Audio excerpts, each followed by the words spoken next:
If you guys are anything like me, you're likely still undecided on your league starter and you'll probably wait right until Friday morning to pick one. This league there seems to be so many options that'll be viable, so this isn't a comprehensive list. I'm sure there are a bunch of strong starters that I haven't mentioned. I've played most of these builds in the past, so I know they'll perform, and I've added a few that I personally haven't, but I've seen other people hype up and thought they looked really good. There's nothing too groundbreaking or experimental here, just mostly pretty solid builds. I've also tried my best to choose builds that aren't too reliant on specific uniques, since we're not too sure what the drop rates will be like. Oh, by the way, I'm not exactly the most knowledgeable about minions, so I won't be including them here. I'm going to be covering three main categories in this video. The first category of builds will be ones that I have full confidence will do well. Next will be strong builds that I have a caveat of some sort. And finally, I'll be talking about some builds that are just kinda sus. This first category will include builds that are easy to gear, can do a variety of content, and have a really nice playstyle. You can choose any of these and probably have a great time. The first build on this list is Lightning Strike. Oh, by the way, these are in no particular order. So Lightning Strike continues to be a strong starter in 3.19. The scaling you get on this thing is still kinda nuts. Nightblade was untouched and is still completely bonkers. The clear speed is really good, the ability to double hit with additional strikes, and the existence of Vol Lightning Strike make the single target insane, all while having really good access to strong defenses. It's a strong all-rounder build that has potential to scale really well the more you invest in it, and you can play it as a raider, which has a lot of quality of life and power for free, so it'll do well at lower levels of gear.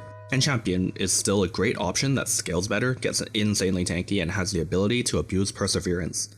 And even though Omni is nerfed, it's probably still good and remains an option. The next build is Poisonous Concoction, which will probably be my backup build that I'll fall back on if I don't decide on something else.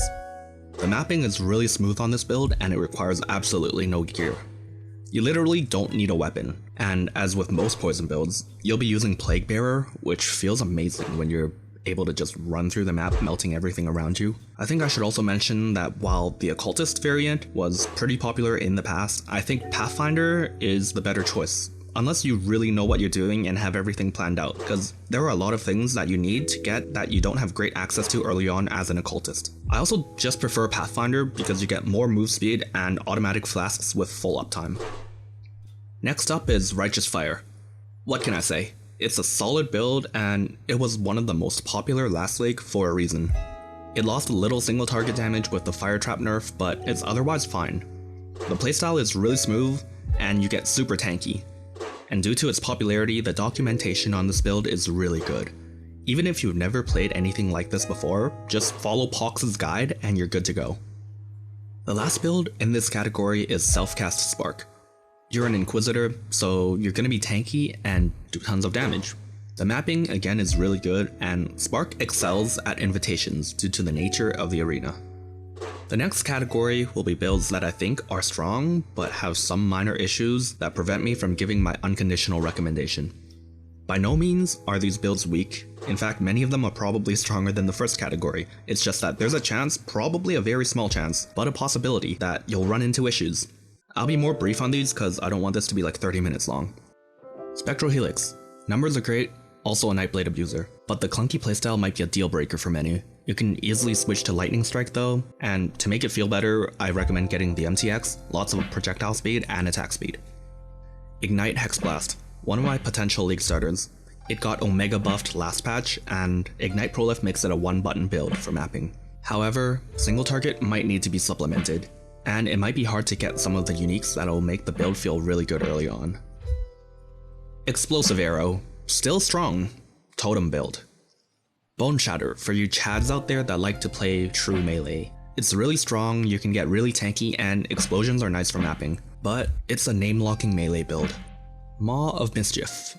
It is completely reliant on a unique that we don't really know the scarcity of, so it's a bit more risky. However, I have to mention it, cause it looks pretty strong.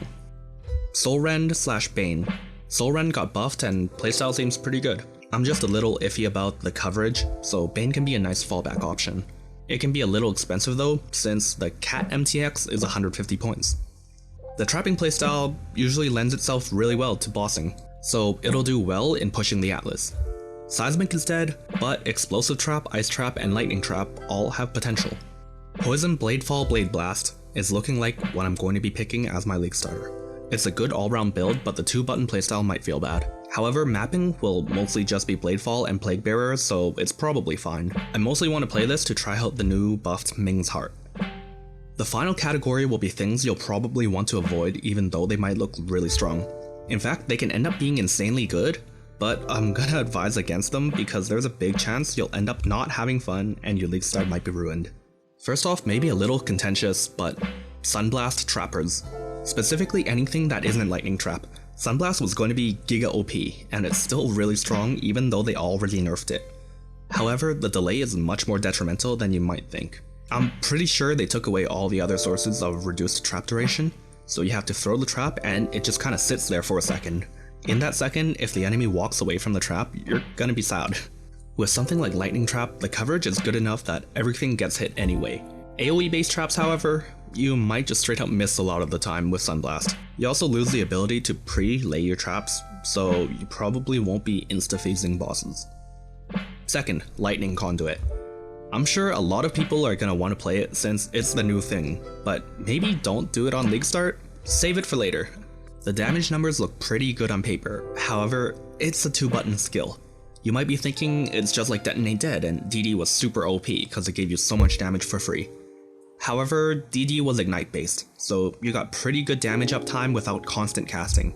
You guys remember the Hex Blast incident? On release, a bunch of people got baited into playing hit-based Hex Blast, and had a horrible time. I'd liken Lightning Conduit to this, so I guess be careful if you really want to league start it, maybe play an Inquisitor so you can pivot to Spark if it doesn't work out.